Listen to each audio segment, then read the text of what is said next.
This video is a Labour MP's disingenuous attempt to guilt trip Nigel Farage and use reverse psychology on him. Needless to say, it fails miserably. His reply to Farage was, "People will die in the channel if they try turning the boats back." Then he unbelievably asks Farage, "Is that what you want?" The guy has a complete cheek.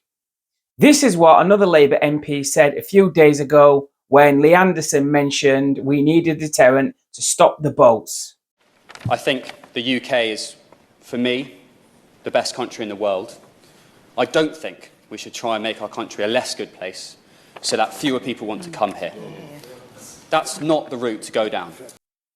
Farage should have turned the question back on this guy and said, "It's your Labour Party giving illegal immigrants everything for free when they get here that's encouraging them to risk their lives to get here in the first place." And look, any loss of life in the channel is incredibly sad, but those making the crossing have to take some responsibility. They are not fleeing war and death in France.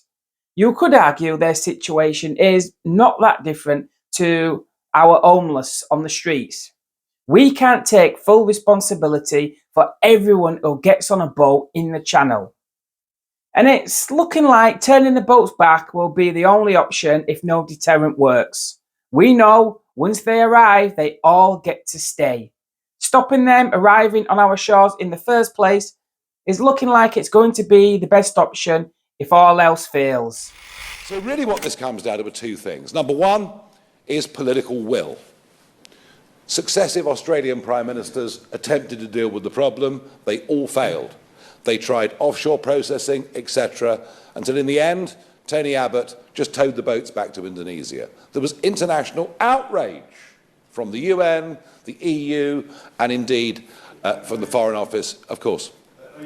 Thanks. And if we attempt to do the same, we're likely to kill people in our waters. Is that what you want to see?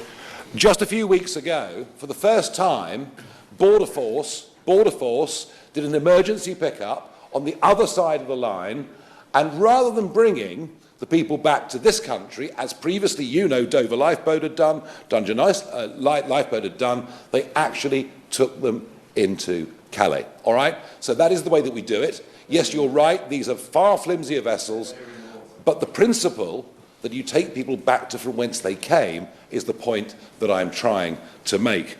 And we can do this. We can do this under the international law of the sea. We can do this.